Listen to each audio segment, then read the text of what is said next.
आज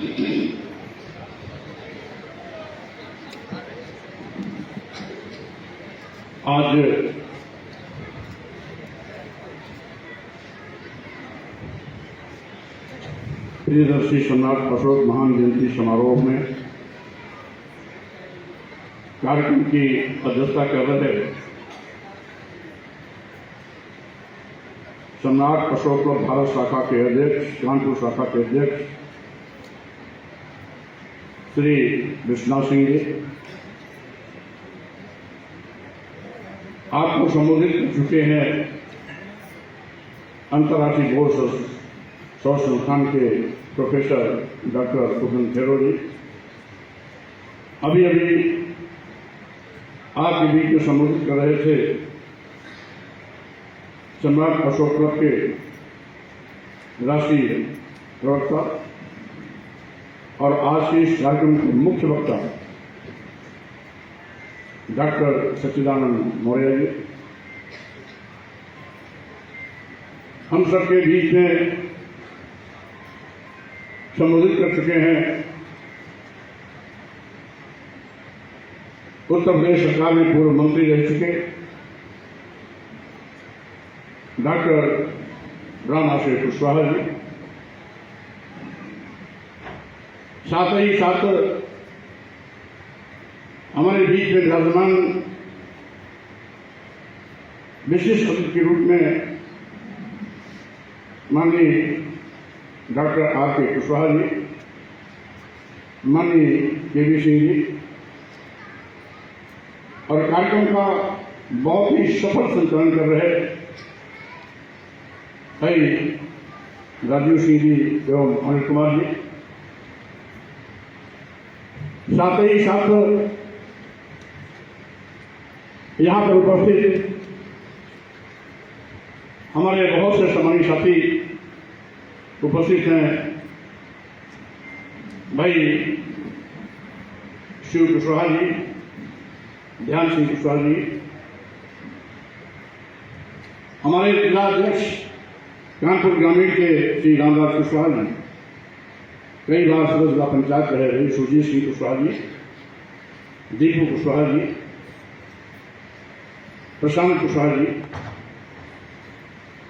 दीपक कुशवाहा एडवोकेट जी, संतोष जी, संजय कुशवाहा जी, दिनेश जी, जितेंद्र जी, पंकज जी, विनोद जी, आप तमाम साथियों के साथ साथ यहाँ पर उपस्थित सभी हमारे परम सम्मानित भाइयों बहनों नौजवान साथियों, जैसा कि अभी यहाँ पर सांस्कृतिक कार्यक्रम की प्रस्तुति भी यहाँ पर उपस्थित हमारे होनहार बच्चों के द्वारा प्रस्तुत की जाएगी। समय भी बहुत तेजी से आगे जा रहा है, इसलिए लंबी बात नहीं करूंगा। हमारे साथ में लखनऊ से चल के आए भाई सुनील कुशवाहा जी और आयोजन मंडल के सभी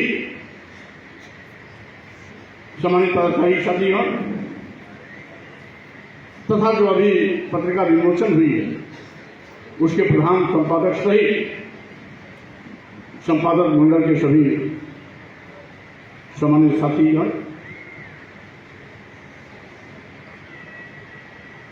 हम सम्राट अशोक जयंती के माध्यम से अपने अतीत गौरवशाली इतिहास को समझने और समझाने की बात कर रहे हैं।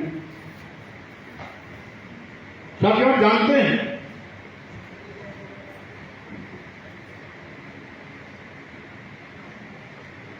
कि हमारा स्वर्णिम इतिहास रहा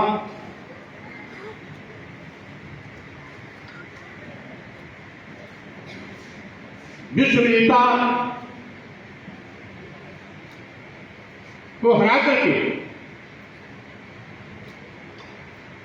चंद्रगुप्त मौर्य ने पूरी दुनिया में इस देश की ठाक जमाई थी।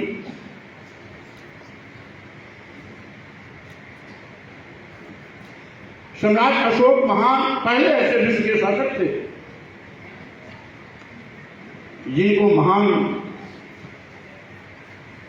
शब्द से विभूषित किया गया।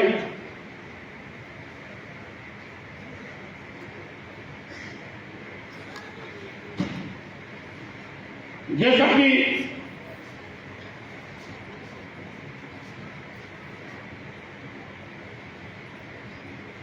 सर्वलौकिक और लोकानुकंपा के लिए सम्राट अशोक का शासन जाना जाता है। यो कहिए महान शब्द ऐसे नहीं मिला। उन्होंने लोकतांत्रिक व्यवस्था को घर घर निर्जन तक पहुंचाया। लोकतंत्र क्या है, काम के माध्यम से उन्होंने बताया। सम्राट अशोक ऐसे पहले शासक थे जिन्होंने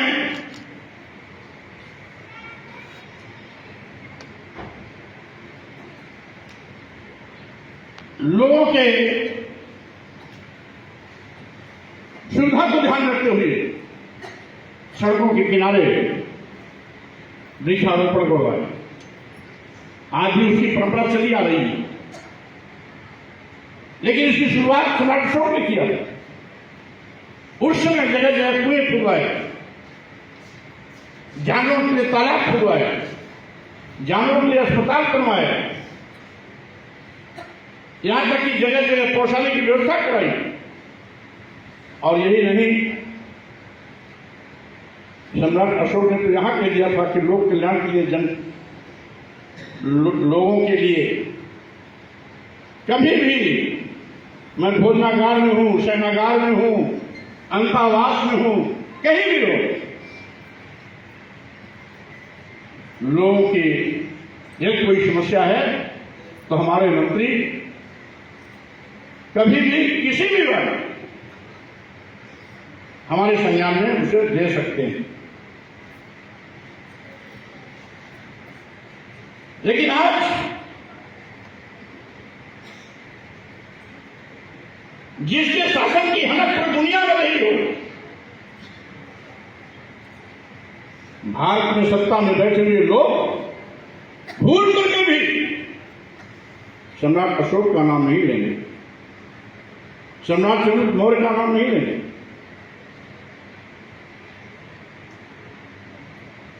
जो कभी कोई युद्ध न जीता हो वो उनके आदर्श है। जिसने विश्व का सिकंदर की पूरी फौज को बंधक बना लिया हो, सरेंडर करा लिया हो, सेनापति सहित पूरी फौज को बंदी बना लिया हो, उस चंद्रगुप्त का नाम भूल करके भी कभी नहीं लेंगे। साथियों,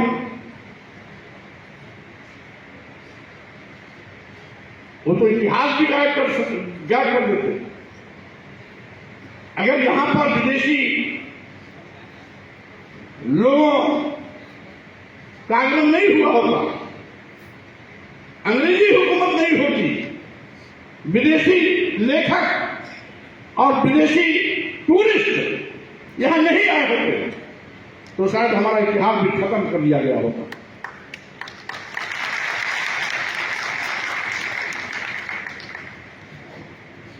बहुत कुछ अंग्रेजी हुकूमत ने हमारे इतिहास को संजो के रखा। आज भी जो भारतीय इतिहास के विषय में यहां आपको पढ़ने को नहीं मिलेगा, ब्रिटिश के लाइब्रेरी में चले जाइए, सारे आपको इतिहास को आप मिल जाएंगे। यहां के लोगों को बस चलता तो पूरा इतिहास खत्म कर दिए होते।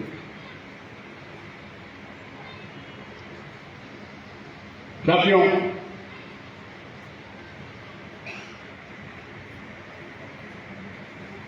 क्योंकि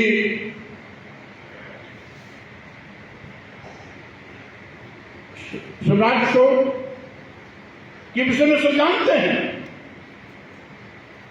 कि कलिंग युद्ध के रात देखा उन्होंने, लाखों लोग, लाखों माताएं अपना बेटा खो दिया है, लाखों बहनें अपना पति गंवा चुकी हैं, लाखों नौनिहाल बच्चे, कोई अपना पिता खो दिया, कोई भाई खो दिया है।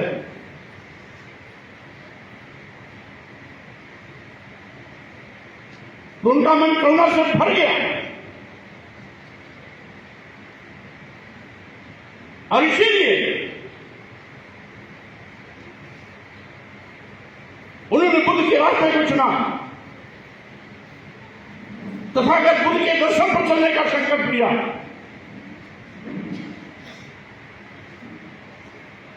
और उन्होंने कहा कि अब हम लोगों को तलवार की जंग लड़ करके नहीं जीतेंगे, बल्कि करुणा मैत्री बंधुत्व की भावना के माध्यम से अब लोगों को हम अपना बनाएंगे, लोगों का दिल जीतेंगे। और बुद्धम शरण धर्म संघर्ष का रास्ता उन्होंने अख्तियार किया। साथियों,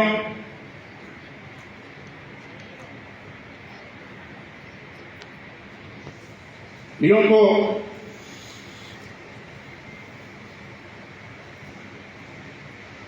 सम्राट अशोक का त्याग तो आप इसी से समझ लीजिए, विश्व के शासक महान होने का गौरव प्राप्त करने के बावजूद भी अपने बेटे और बेटी को बौद्ध धर्म के प्रचार प्रसार के लिए लंका भेज दिया।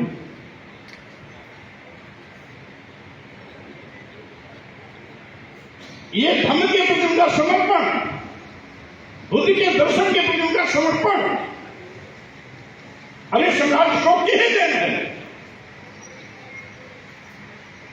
अगर सम्राट अशोक नहीं होते तो मैं ये कह सकता हूं कि बुद्ध का दर्शन जो आज विश्वव्यापी हुआ है वो विश्वव्यापी नहीं होता, भारत में सीमित हो जाता। ये सम्राट अशोक की देन है कि आज भी लगभग 150 देश बुद्ध के विचारों पर चलने वाले देश हैं। 150 देशों में आज भी बुद्ध का दर्शन है, बुद्ध का धर्म है। और यहां तक कि टेक्नोलॉजी में जो दुनिया में नंबर 1 पर है, जापान और चीन, ये सब बुद्ध के दर्शन को मानने वाले लोग, ढोंग कोटला पाखंड को मानने वाले लोग हर चीज में बहुत पीछे हैं। उनका नाम कहीं नहीं आता। हर चीज में जहां सबसे देवी देवता भगवान पैदा हुए हों, जहां सबसे ज्यादा ढोंग घोटला पाखंड आडंबर भरा हो, वहां के लोग आज हर क्षेत्र में पीछे हैं। शिक्षा के भी क्षेत्र में पीछे हैं, आर्थिक रूप से भी बहुत कमजोर है, सुसंपन्नता में भी बहुत पीछे है, तकनीकी में भी कहीं उनका नाम ही नहीं आता है। इसलिए कि बुद्ध का दर्शन व्यवहारिक दर्शन था और वैज्ञानिक दर्शन था। इसीलिए बुद्ध ने जो संदेश दिया 3000 साल पहले, वो आज भी उतना ही व्यवहारिक है जितना बुद्ध के समय में था। वो वैज्ञानिक है, इसीलिए दुनिया के तमाम देशों में आज भी बुद्ध का दर्शन तेजी से प्रसारित और प्रसार हो रहा है। यहां तक कि रूस जो 100%, चीन और रूस भी 100% कम्युनिस्ट थे, वहां पर भी बड़े पैमाने पर बुद्धिस्टों की संख्या बढ़ रही है। तथागत बुद्ध का कोई शानी नहीं, लेकिन तथागत बुद्ध के दर्शन को विश्वव्यापी बनाने का काम अगर किसी ने किया तो सम्राट अशोक ने किया था। आज साथियों,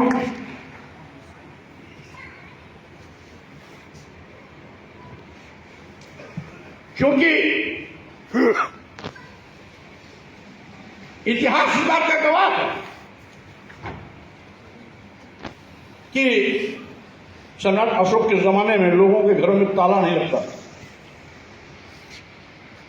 इतिहास में पढ़ा जाता है कि कभी भारत सोने की चिड़िया कहा जाता रहा, तो भारत सोने की चिड़िया उसी समय कहा जाता रहा जिसमें यहां पर मौर्य साम्राज्य का शासन था।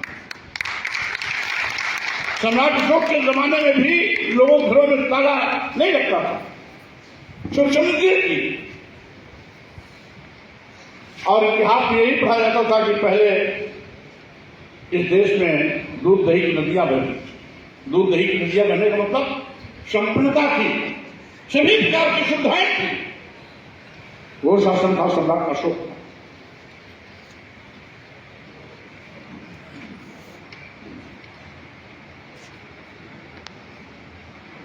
सम्राट अशोक इसलिए भी महान थे कि बौद्ध अनुयायी होने के बावजूद भी उन्होंने सभी धर्मों का सम्मान किया, सभी धर्मों का सम्मान किया।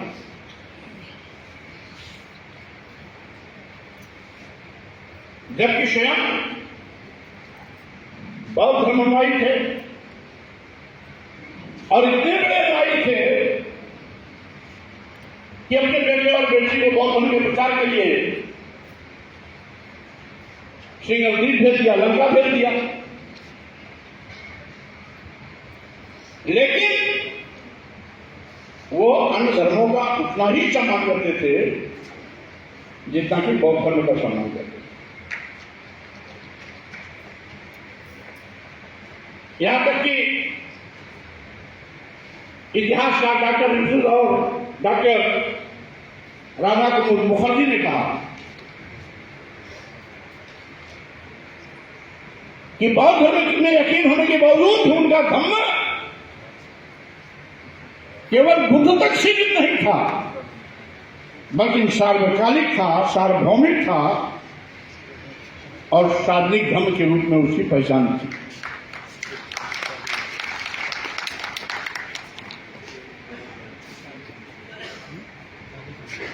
इतिहासकार रमाशंकर त्रिपाठी, डॉक्टर रमाशंकर त्रिपाठी ने भी कहा कि उनका धर्म सभी प्रकार के नैतिक सिद्धांतों व आचरणों से भरा हुआ था।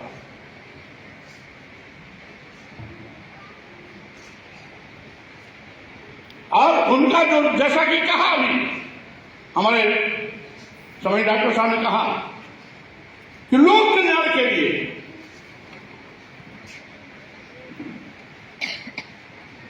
वो जाने जाते थे, क्योंकि वो शासक थे। तो शासक को राष्ट्र धर्म क्या है, सही माने में शासक का असली धर्म, उसका राष्ट्र धर्म एक राजा की जो होती है, जैसा कि कहा कि सारे प्रजा हमारी प्रजा, और प्रजा जब प्रजा को अपना मान लेता हमारी संतान, तो अपने आप अपनत्व की भावना होती है। और जब अपनत्व की भावना होती है तो स्वाभाविक रूप से किसी के साथ कोई भेदभाव नहीं हो सकता, ये अपने आप में अस्पष्ट है। आज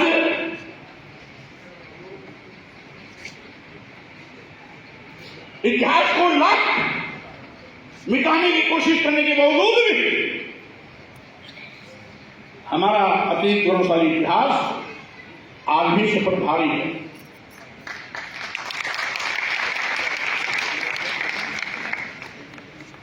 यहां तक कि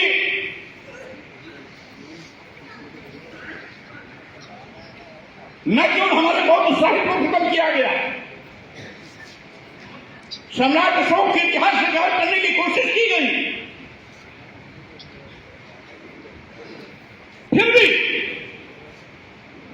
सम्राट अशोक के 84,000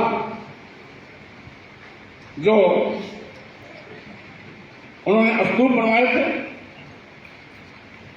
जगह जगह उन्होंने उनके लिखवाए गए खुदवाए गए शिलालेख हैं, और आज भी कहीं न कहीं उस गौरव गाथा को किसी न किसी रूप में हमारे सामने प्रस्तुत करते हैं। हमारे अतीत गौरवशाली इतिहास को वो बयां करते हैं। ये व्यक्ति बहुत से बाहर आने में आपको जाते हैं,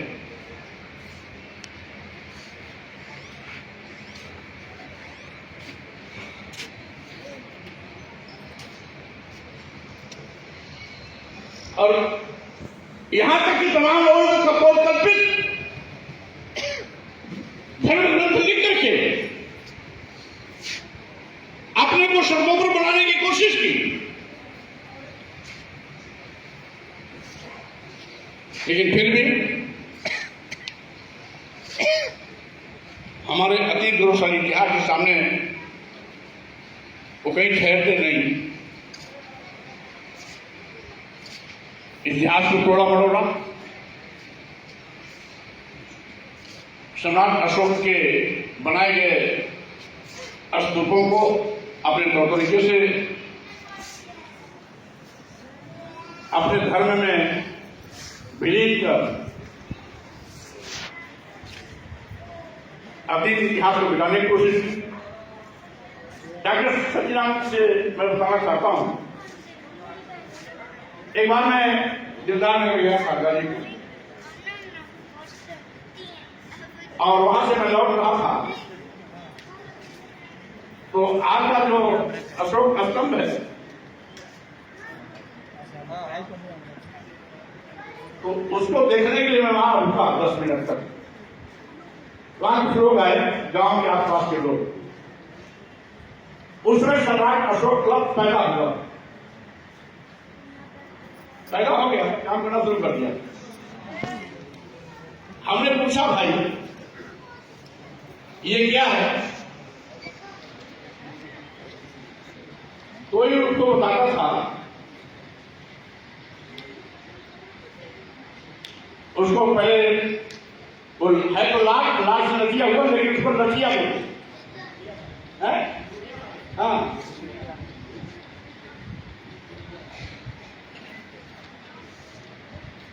तो कि एक बताए लोरिक यादव जी थे ना, उन्होंने लाठी एक बार फेंक दी थी, वो आकर के यहीं पर धम गई।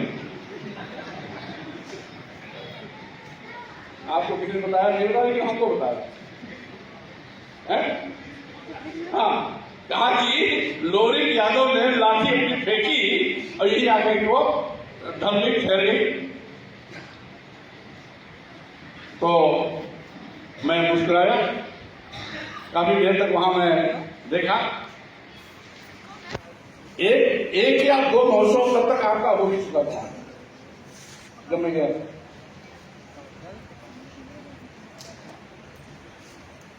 तो इसी प्रकार से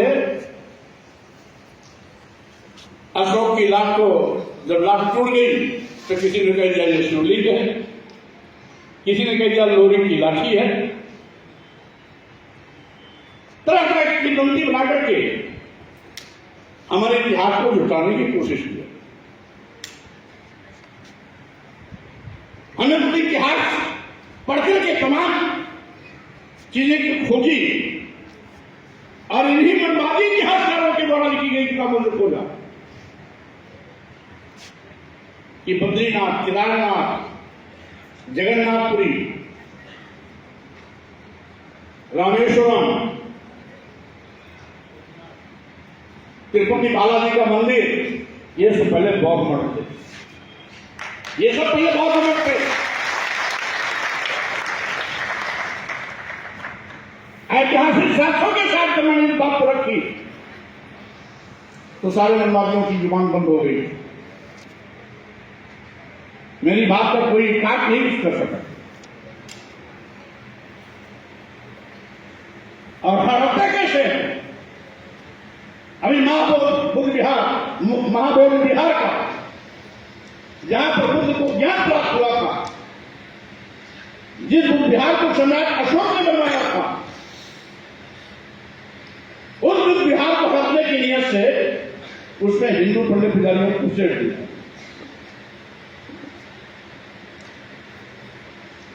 पूरे देश में और कहीं ऐसा नहीं देखने को मिलेगा किसी धार्मिक स्थल पर दूसरे धर्म के लोगों को पुरोहित बनाया जाए, देखभाल के लिए सुरक्षक बनाया जाए, उस संसद मंडल में उनको रखा जाए, ऐसा कहीं नहीं देखने को मिलेगा। अयोध्या राम जन्मभूमि है, उसमें हिंदू पंडित पुजारी के बाद कोई दूसरा नहीं, कोई ईसाई नहीं, कोई सिख नहीं, कोई बौद्ध नहीं, कोई जैन नहीं, लेकिन बोध गया बिहार में वहां पर पंडित पुजारियों को भी रख दिया गया। जो बुद्ध भाग्य भगवान में यकीन नहीं करते थे,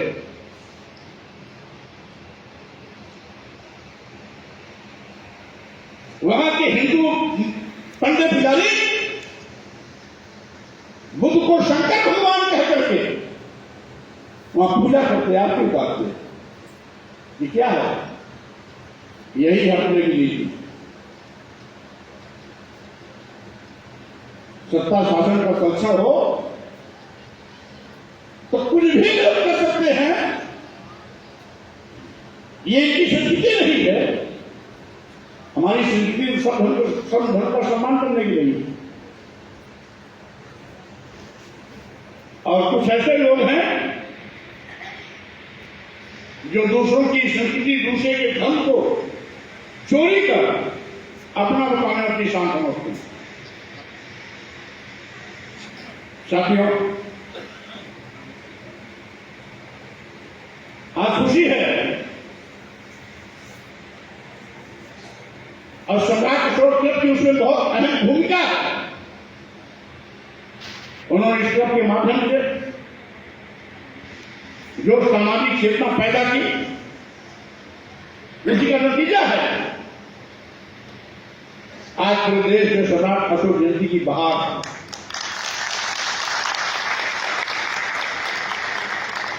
अभी लखनऊ में एक कार्यक्रम करके मैं आया, वो भी बहुत अच्छा कार्यक्रम था, ग्रामीण क्षेत्र में था, बहुत अच्छा कार्यक्रम। उस कार्यक्रम को करने के बाद मैं वहां से 2 बजे चला, फिर उसके बाद एक छोटा सा कार्यक्रम मैं शिवराम और कन्वर्स किया भी, उस बात पर आपके बीच में। साथियों, आज इस कार्यक्रम की शुरुआत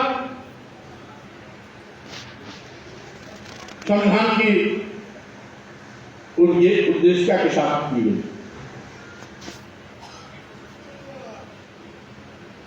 जिसमें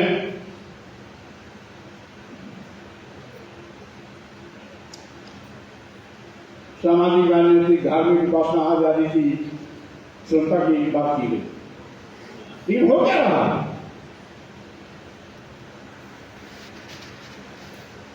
आज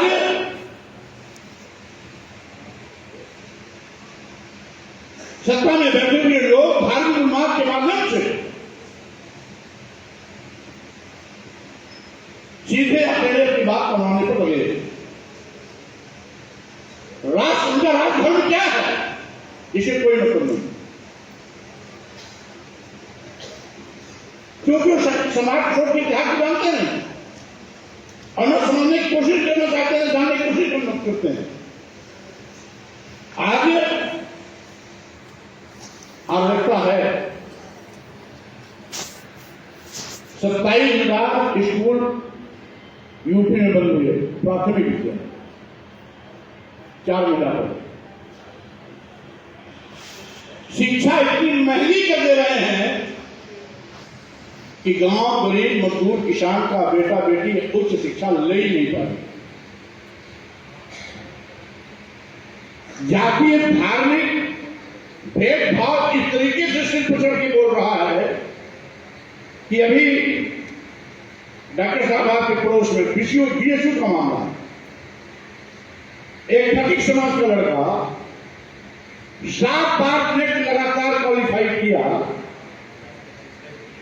बीएचयू में पीएचडी के एग्जाम में उसका सेकंड रैंक है। प्रोफेसर ने एडमिशन लेने से मना किया कि जाओ तुम जूता में पालिश करने क्या करो, यहाँ प्रोफेसर पीएचडी में क्या करोगे। मतलब हाईली क्वालिफाइड पूरी यूनिवर्सिटी में सेकंड रैंक पाने वाला पीएचडी टेस्ट में वापस कर दिया। उसी बीएचयू में जिसका प्रश्न मैंने असेंबली में भी उठाया था,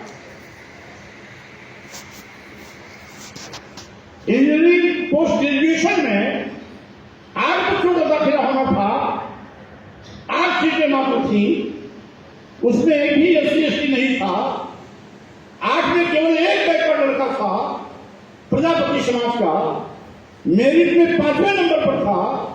उसके पहले के 4 बच्चों का एडमिशन ले लिया गया, उसके बाद के 3 लोगों का एडमिशन ले लिया गया। अब 5वें नंबर प्रजापति समाज के लड़के के आगे लिख दिया गया not found suitable.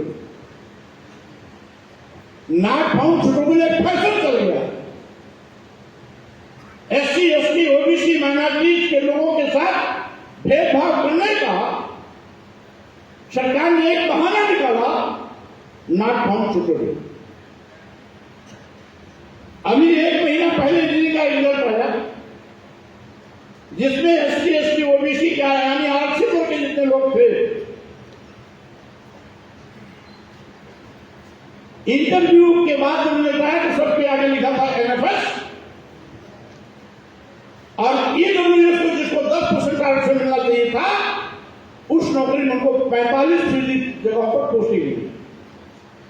SC ST OBC के आरक्षित वर्ग के लोगों को एनएफएस यानी नॉट फाउंड सुटेबल। एक चंद्रकिशोर का शासन था जिसमें बिना भेदभाव के सबको समान रूप से सबके धर्मों के सम्मान भी किया जाता था और कल्याणकारी कार्यों से उनको लाभान्वित किया जाता था।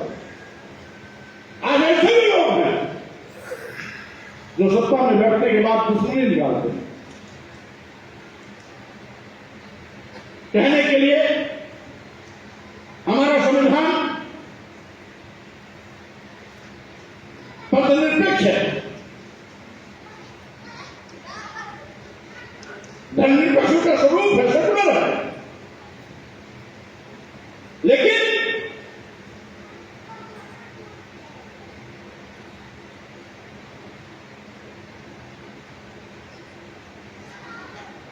बोध गया बिहार ने पंडित जी की जरूर बैठी।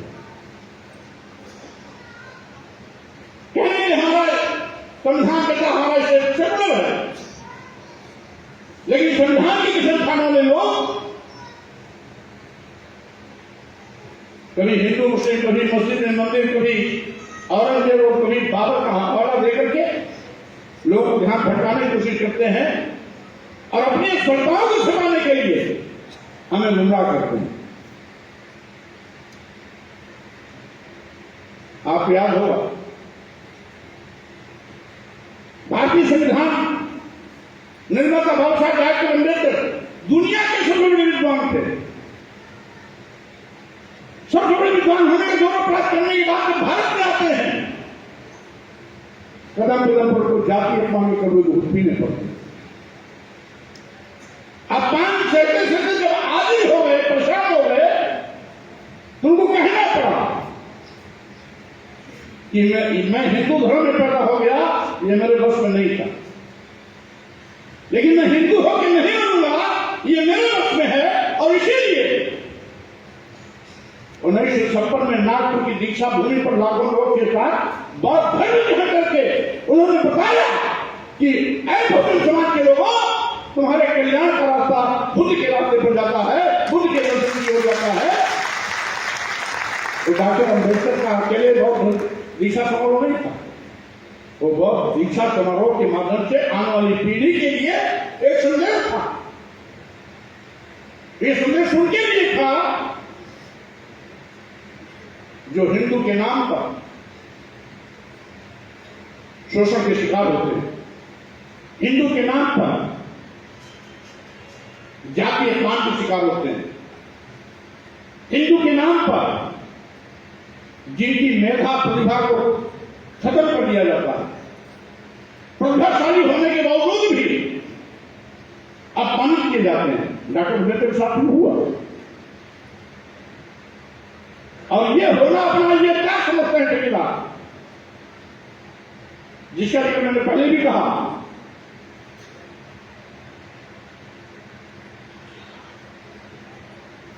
ये तो किसी को सम्मान देना जानते ही नहीं।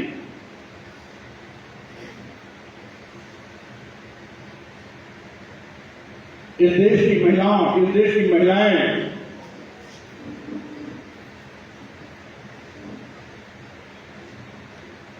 इस देश की 90% वो आबादी जो मेहनत कर है,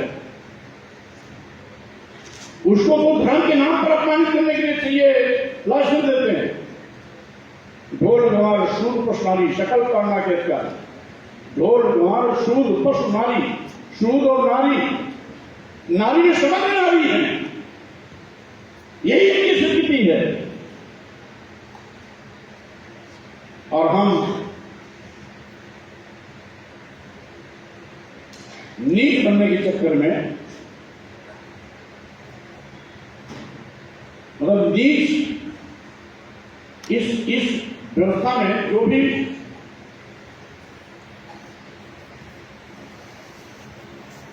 गण व्यवस्था में चौथे पायदान का है, एससी एसटी ओबीसी और इनकी भाषा में शूद्र, इनकी भाषा में शूद्र, वो समाज पाई नहीं सकता। फिर भी हम पूरे विश्वव्यापी धर्म जो बौद्ध धर्म है, हमारे पुरखों का धर्म है, अतीत का धर्म है, जिस सम्राट अशोक की जयंती मना रहे हैं, उनके द्वारा पोषित धर्म है, हम उस धर्म को नहीं मानते। हम उस धर्म को नहीं मानते। जयंती तो मनाते हैं, लेकिन बौद्ध धर्म से परहेज करते हैं। हम हिंदू बनने के चक्कर में नीच पहले जानवर से तो जिंदगी जी लेंगे, कबूल है। नीच कहलाए जाएंगे, ये स्वीकार है। अधम कहे जाएंगे, ये स्वीकार है। बेटे बेटियों का आरक्षण खत्म हो जाए, ये भी स्वीकार है। 5 किलो 10 किलो चावल के लिए लाइन लगाना पड़े, ये भी स्वीकार है। लेकिन हम हिंदू रहेंगे। अरे भाई, जिस तरीके से डॉक्टर अम्बेडकर ने अपमान सहते सहते इस जात की जिंदगी से बचने के लिए बौद्ध धर्म ग्रहण किया था, उसी तरीके से समय समय पर एससी एसटी ओबीसी, जिसको ये शूद्र कहते थे, इस शूद्र की तमाम जातियां समय समय पर सम्मान सहमान के चक्कर में किसी ने कभी इस्लाम धर्म कबूल किया, किसी ने ईसाई धर्म की कबूल किया। गुरु नानक ने सिख धर्म का इजाद किया था। वो कोई और नहीं है, वो हमारे भाई है। और आज सत्ता में बैठे हुए लोग हिंदू मुस्लिम कहकर के भाई को भाई ठहराने की कोशिश कर रहे हैं। इस साजिश को समझना होगा। इस देश का मुसलमान भी पहले का शूद्र है, इस देश का ईसाई भी पहले का शूद्र है। यहाँ का मुसलमान, यहाँ का ईसाई, यहाँ का पारसी, यहाँ का सिख और जो बौद्ध है, ये बात नहीं है, ये सब मूल बासिंदे हैं, यहाँ के मूलवासी हैं, जिसको उन्होंने शूद्र कहकर 2000 दर्जे का स्थान दिया। और साथियों, वो सब आपके भाई हैं। तो भाई को भाई चलाना और सबसे कट्टर हिंदू के नाम पर सबसे कट्टर खून खराबा करने के लिए कौन तैयार होता है? यही एससी ओबीसी। और किसका खून बहाता है? अपने ही भाई का, जो सम्मान के लिए पहले कोई ईसाई बन गया, कोई इस्लाम बन गया, कोई सिख बन गया और कोई किसी धर्म को स्वीकार कर लिया, जिस प्रकार से डॉक्टर अम्बेडकर ने बौद्ध धर्म स्वीकार किया। इस गंभीरता को सुनिए, समझिए। इसीलिए आपको हमको जानते हैं कि नौजवान कहीं नौकरी न मांग ले, जनता कहीं महंगाई के खिलाफ ना आवाज उठा दे, किसान नहीं शिष्टाचारों से मुक्ति की बात न कर रहे, किसान नहीं लाभकारी मूल्य की डिमांड न कर रहे,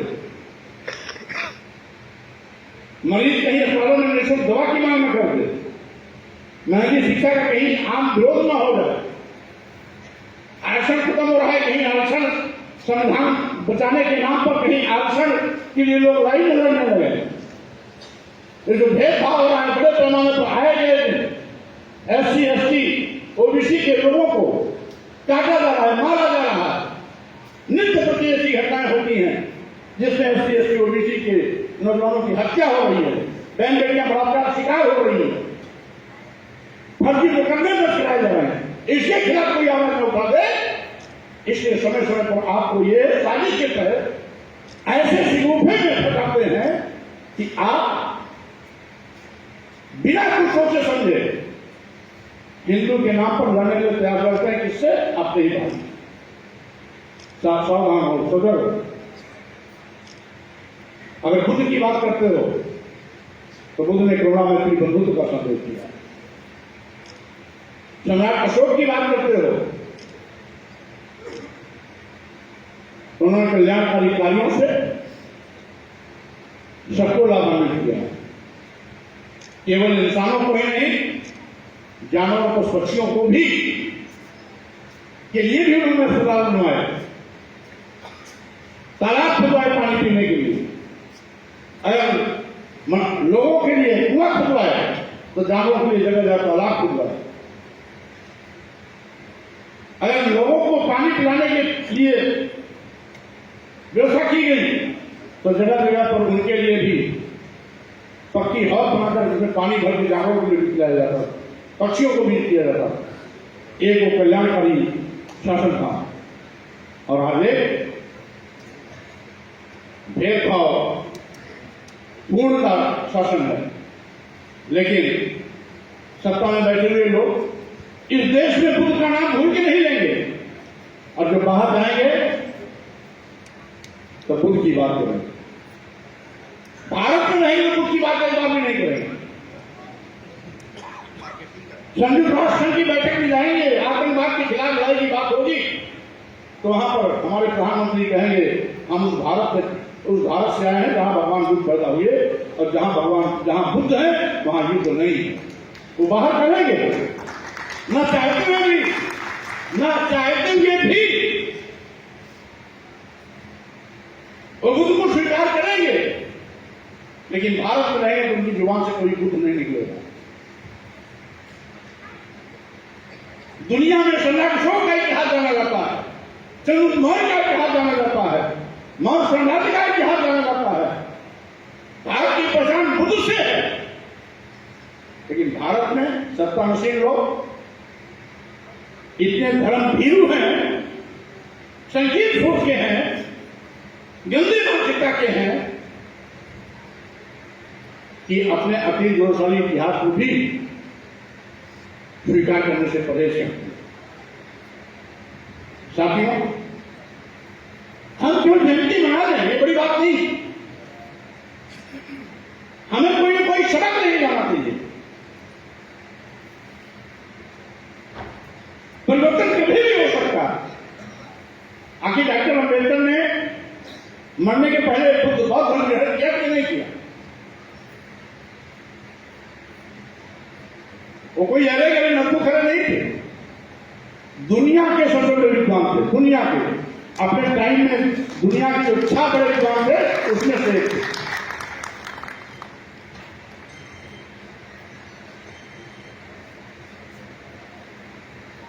और यहां पर कि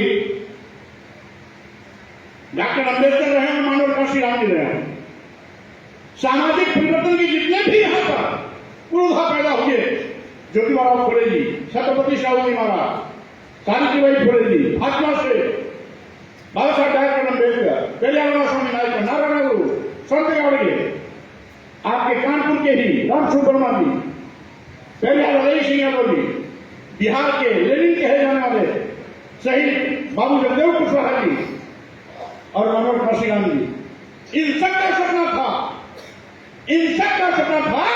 कि भारत सम्राट अशोक के सपनों का भारत होना चाहिए।